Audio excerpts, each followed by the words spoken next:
भक्तों, महाशिवरात्रि क्यों मनाई जाती है? जानिए वह रहस्य जो शास्त्र भी नहीं बताते।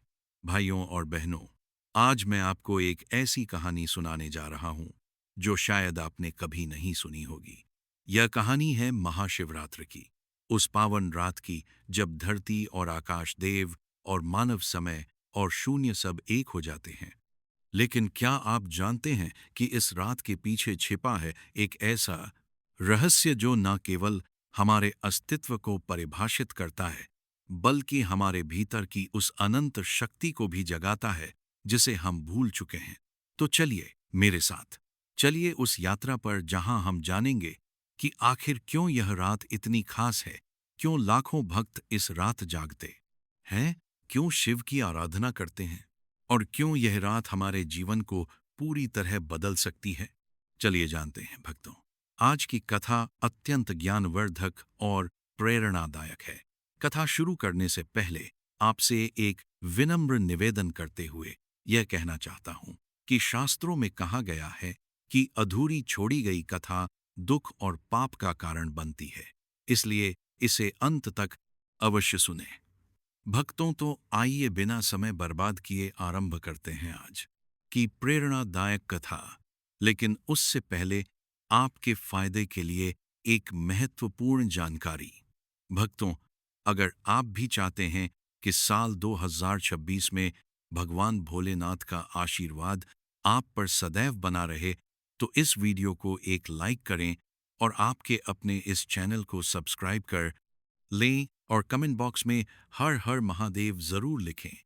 और साथ ही आप अपनी राशि को कमेंट बॉक्स में जरूर लिख दें, क्योंकि हम राशि से जुड़ा भाग्य भी बताते हैं और भाग्य में चल रही परेशानियों को तत्काल दूर करने के लिए आसान से आसान उपाय भी बताते हैं। इसीलिए आप अपनी राशि कमेंट बॉक्स में जरूर लिख दें। भक्तों, बहुत समय पहले की बात है, जब समय का कोई हिसाब नहीं था, जब ब्रह्मांड अपने शैशव में था। उस समय देवताओं और असुरों के बीच एक भयंकर युद्ध छेड़ा हुआ था। यह कोई साधारण युद्ध नहीं था भाइयों और बहनों, यह युद्ध था अस्तित्व के लिए। सत्य और असत्य के बीच, प्रकाश और अंधकार के बीच देवता हार रहे थे। उनकी शक्ति क्षीण हो रही थी। असुरों का पराक्रम बढ़ता जा रहा था। तब ब्रह्मा जी, विष्णु जी और सभी देवता मिलकर कैलाश पर्वत की ओर चल पड़े। वे जानते थे कि अब केवल एक ही शक्ति उन्हें बचा सकती है, महादेव की शक्ति। कैलाश के शिखर पर जब वे पहुंचे तो क्या देखा? भोलेनाथ गहन ध्यान में लीन थे। उनका शरीर निश्चल था, जैसे पत्थर की मूर्ति हो। उनकी सांसें भी रुकी हुई प्रतीत हो रही थी। से नहीं जागे। क्यों? क्योंकि वे जिस अवस्था में थे वह थी शून्य की अवस्था, जहां ना कोई इच्छा है, ना कोई विचार, ना कोई द्वंद्व। तब माता पार्वती आई। उन्होंने अपने स्वामी को देखा और मुस्कुराई। वे जानती थी कि शिव को जगाने का केवल एक ही तरीका है। उन्होंने अपनी हथेली शिव के हृदय पर रखी और धीरे से कहा, हे आदिदेव, यह संसार आपकी सृष्टि है। यदि आप ही इसकी रक्षा नहीं करेंगे तो कौन करेगा? और तब भाइयों और बहनों, एक अद्भुत घटना घटी। शिव की पलकें धीरे से खुली। उनकी आंखों में वह तेज था जो सूर्य को भी मध्यम कर दे। उन्होंने चारों ओर देखा और सब कुछ समझ गए। शिव ने कहा, मैं जानता हूं कि संसार संकट में है, लेकिन इस संकट का समाधान युद्ध में नहीं, समुद्र मंथन में है। देवताओं और असुरों को मिलकर क्षीर सागर का मंथन करना होगा। उससे अमृत प्राप्त होगा जो सभी समस्याओं का समाधान है। और फिर शुरू हुआ वह महान समुद्र मंथन। मंद्राचल पर्वत को मथानी बनाया गया, वासुकी नाग को रस्सी बनाया गया। देवता एक ओर, असुर दूसरी ओर। और शुरू हुआ वह मंथन जो युगों तक चला। पहले समुद्र से निकले 14 रत्न, कामधेनु गाय, उच्च ऐश्रवा घोड़ा, एरावत हाथी, कौस्तुभ मणि, पारिजात वृक्ष, लक्ष्मी जी और ना जाने क्या क्या। हर कोई खुश था, लगा कि अब अमृत आने वाला है। लेकिन तभी भाइयों और बहनों, समुद्र के गर्भ से निकला कुछ ऐसा जिसने सबके होश उड़ा दिए।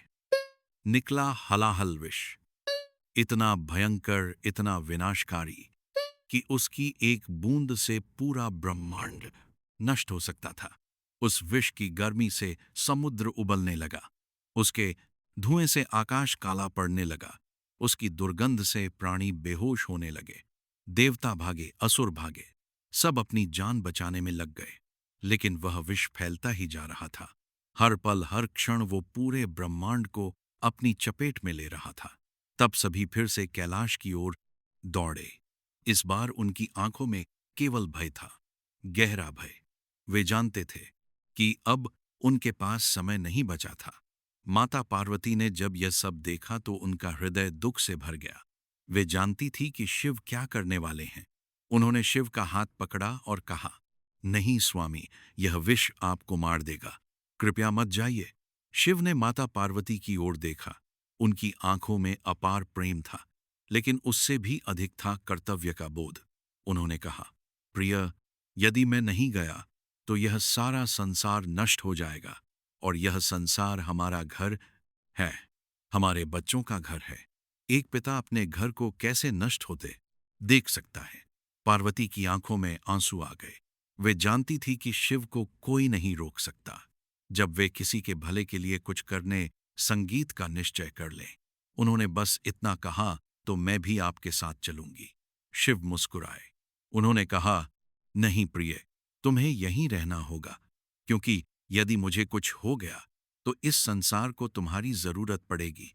तुम शक्ति हो, तुम आदि शक्ति हो, तुम्हारे बिना यह सृष्टि नहीं चल सकती।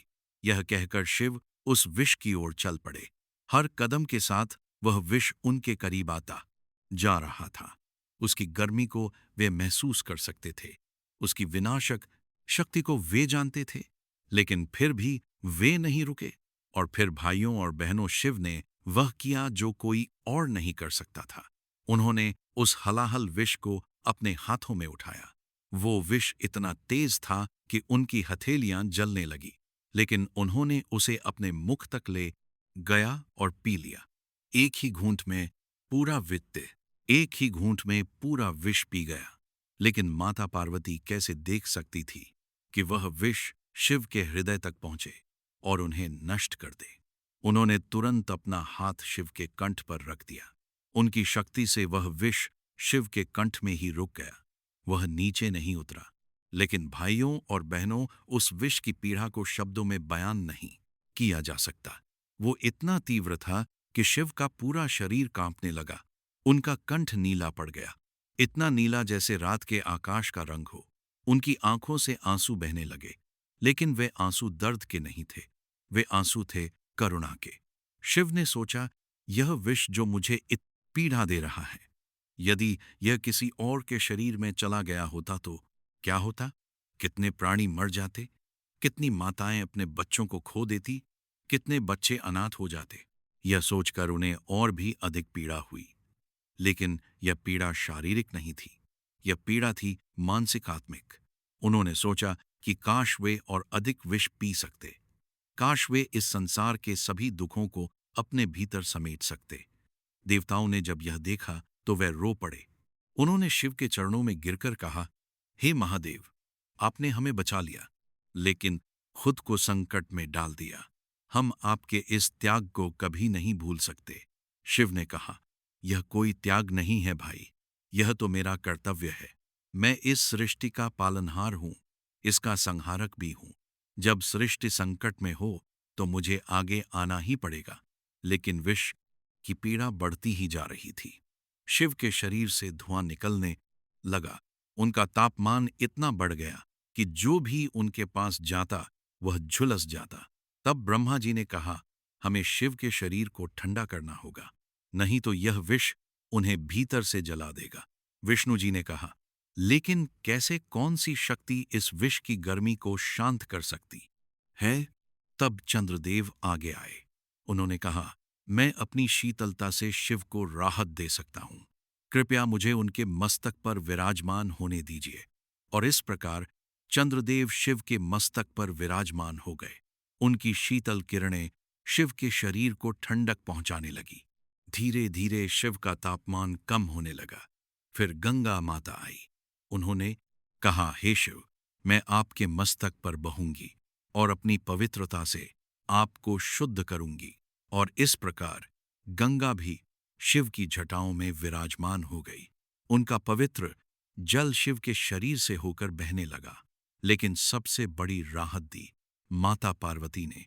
उन्होंने रात भर शिव की सेवा की, उनके मस्तक पर हाथ फेरा, उन्हें ठंडा पानी पिलाया, उनके शरीर पर चंदन का लेप लगाया।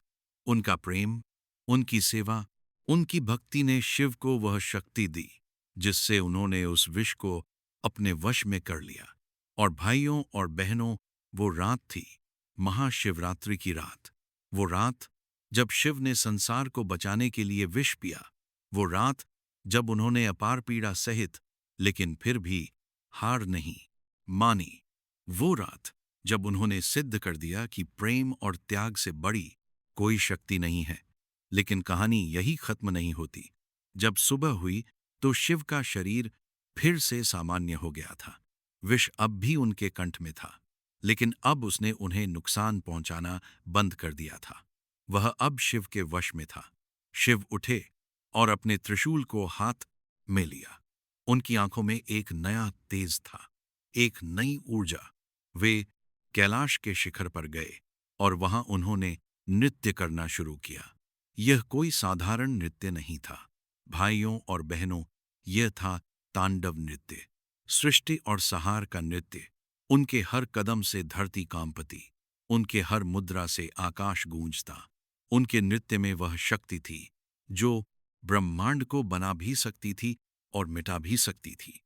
देवता, आर्ष मुनि, गंधर्व, यक्ष, किन्नर सभी आकर उनका नृत्य देखने लगे। वे सब मंत्रमुग्ध हो गए। उन्होंने ऐसा दिव्य नृत्य कभी नहीं देखा था। माता पार्वती ने पूछा, हे स्वामी, आप नृत्य क्यों कर रहे हैं? शिव ने कहा, प्रिय, मैं आनंद से नृत्य कर रहा हूं। आनंद इस बात का कि मैं इस सृष्टि की रक्षा कर सका। आनंद इस बात का कि मुझे तुम्हारा प्रेम मिला। आनंद इस बात का कि मुझे इस संसार की सेवा करने का अवसर मिला। पार्वती मुस्कुराई। उन्होंने कहा, तो क्या यह नृत्य केवल आज की रात के लिए है? शिव ने कहा, नहीं प्रिय, यह नृत्य तो अनंत काल तक चलेगा, क्योंकि सृष्टि और संहार का चक्र कभी नहीं रुकता। हर पल कुछ बनता है, हर पल कुछ मिटता है, और यह नृत्य उसी चक्र का प्रतीक है। तब ब्रह्मा जी ने कहा, हे महादेव, यह रात इतनी महान है कि इसे सदा के लिए याद रखा जाना चाहिए। हम सब मिलकर प्रार्थना करते हैं कि हर वर्ष इस रात को महाशिवरात्रि के रूप में मनाया जाए। शिव ने कहा, तथास्तु, लेकिन याद रखना यह केवल एक रात नहीं है, यह है जागरण की रात, साधना की रात, आत्मचिंतन की रात। जो भी इस रात जागेगा, व्रत रखेगा, मेरी पूजा करेगा, उसे मैं वह वरदान दूंगा जो वह चाहेगा। लेकिन भाइयों और बहनों, महाशिवरात्रि की महिमा केवल देवताओं तक सीमित नहीं है, यह तो साधारण मनुष्यों के लिए भी उतनी ही महत्वपूर्ण है। मैं आपको एक कहानी सुनाता हूं जो इस बात को सिद्ध करती है। बहुत समय पहले वाराणसी के पास एक घने जंगल में एक शिकारी रहता था। उसका नाम था गुरुद्रोह। नाम के अनुसार ही वह बहुत क्रूर था। वह निर्दयी था, हिंसक था। उसे किसी की परवाह नहीं थी। वह बिना किसी कारण जानवरों को मारता, पेड़ों को काटता। एक बार महाशिवरात्रि की रात को वह शिकार करने निकला। उसे नहीं पता था कि आज कौन सी रात है। उसे ना धर्म से मतलब था, ना पूजा से, ना व्रत से। वो बस अपने स्वार्थ में जीता था। जंगल में घूमते घूमते उसे एक हिरण दिखा। वो उसका पीछा करने लगा, लेकिन वह हिरण बहुत तेज था। वह भागता रहा और शिकारी भी भागता रहा। इस भागदौड़ में दिन ढल गया और रात हो गई। हिरण एक तालाब के पास गया और वहां पानी पीने लगा। शिकारी ने सोचा कि अब मौका है। उसने अपना धनुष तैयार किया, लेकिन तभी हिरण सतर्क हो गया और भाग गया। शिकारी को बहुत गुस्सा आया। उसने सोचा कि अब वह इस हिरण को जरूर मारेगा। उसने तालाब के पास एक बैल के पेड़ पर चढ़ने का फैसला किया। वहां से उसे हिरण दिखाई दे सकता था। लेकिन वह नहीं जानता था कि वह बेल का पेड़ शिवलिंग के ऊपर था, और जब वह पेड़ पर चढ़ा तो उसके पैरों से बेल के पत्ते शिवलिंग पर गिरने लगे। पूरी रात वह वहां बैठा रहा, हिरण्य की प्रतीक्षा करता रहा। भूख की वजह से उसने कुछ नहीं खाया था, इसीलिए अनजाने में उसका व्रत हो गया। रात भर जागते रहने से जागरण हो गया, और बेल के पत्ते तोड़ते रहने से शिव की पूजा हो गई। सुबह जब हिरण फिर आया तो शिकारी ने अपना तीर चलाने की तैयारी की, लेकिन तभी हिरण ने कहा, हे शिकारी, मुझे मत मारो, मुझे कुछ समय दे दो। मैं अपने बच्चों से मिलकर आऊं और फिर तुम मुझे मार सकते हो। शिकारी हंसा और बोला, तुम मुझे मूर्ख समझते हो। यदि मैंने तुम्हें जाने दिया तो तुम फिर कभी नहीं लौटोगे। हिरण ने कहा, नहीं, मैं वचन देता हूं कि मैं लौटूंगा। मैं सत्य बोल रहा हूं। अचानक शिकारी के हृदय में करुणा जाग गई। ये महाशिवरात्रि की कृपा थी, जिसने उसके कठोर हृदय को नरम कर दिया।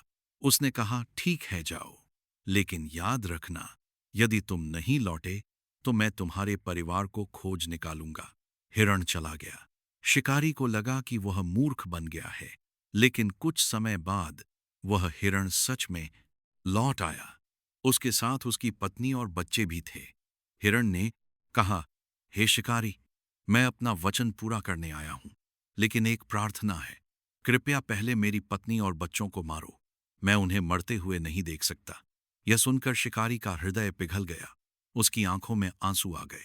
उसने कहा, नहीं, मैं तुम्हें नहीं मारूंगा, ना तुम्हें, ना तुम्हारे परिवार को।